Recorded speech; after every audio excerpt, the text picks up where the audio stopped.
It's Monday here at the Buzzkill Institute, and it's probably Monday where you are, so it's time for a Monday myth to start the week. Have you heard the one about 17th century Europeans buying the entire island of Manhattan for $24 worth of beads and trinkets? It would have been the best real estate deal in history. Manhattan property now goes for close to $2,000 per square foot. But this story is an urban legend and a myth ripe for the Professor Buzzkill treatment. The source of this myth is a letter written on November 5th, 1626, from a Dutch merchant named Peter Schage to the directors of the Dutch West India Company. That was the organization charged by the Dutch government with exploring and settling what they called New Netherland. Schage told the Dutch West India Company that they had, quote, purchased the island of Manhattan from the savages, who were the indigenous Lenape, for goods to the value of 60 guilders, end quote. Well, how much was 60 guilders? Conversions made in the early 19th century, nearly 200 years ago, and a long time after 1626, arrived at the famous $24 figure. Well, taking that, what does it equate to today? Roughly 735 euros or $950 in the US. That's less of a steal than $24, but it's still ridiculous. Shage's letter and a later deed that survives in Amsterdam only mentions, quote, goods to the value of 60 guilders, end quote. There were no details about what those goods were.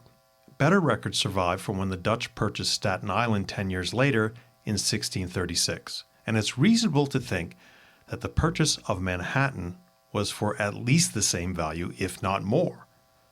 After all, we all think that Manhattan is worth more than Staten Island, don't we? Back then, they must have too.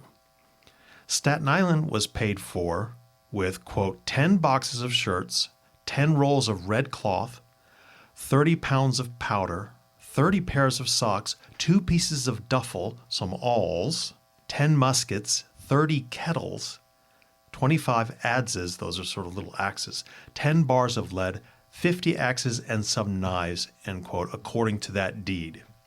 Notice that there's nothing about beads or trinkets. So not only was the Manhattan deal for more money than the urban legend has it, the deal almost certainly wasn't for beads and trinkets. But now here's the interesting thing and why this myth is important to examine. What kind of deal was it really? Sale? Lease?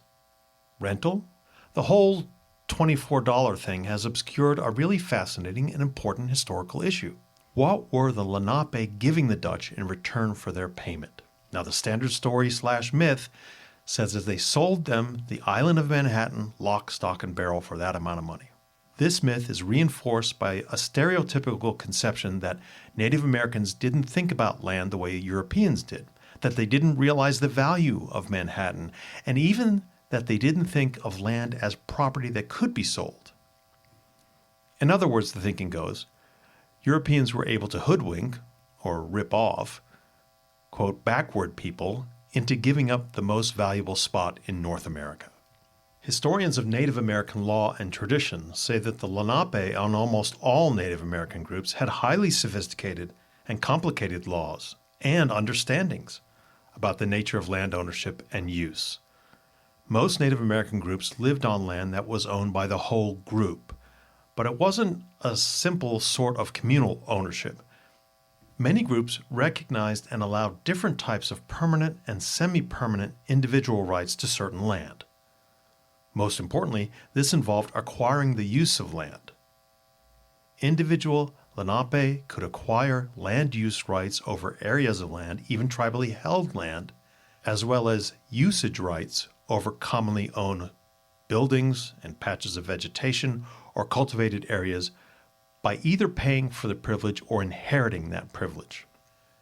University of Virginia law professor G. Edward White argues that we should look at the Manhattan sale from the Lenape point of view, given these sophisticated practices of land ownership and use.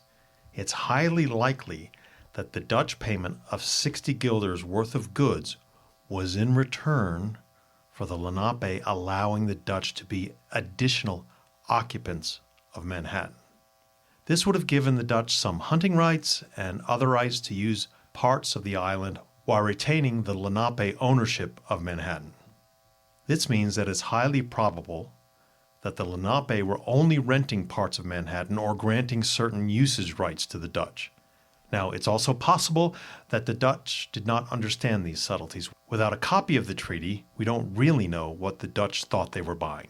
So now you know about the Manhattan for $24 myth and a little bit more about Native American conceptions of land ownership and use at that time. That's your Monday Extra Credit myth for the week. Now go show off to all of your friends at work and school. Talk to you next time.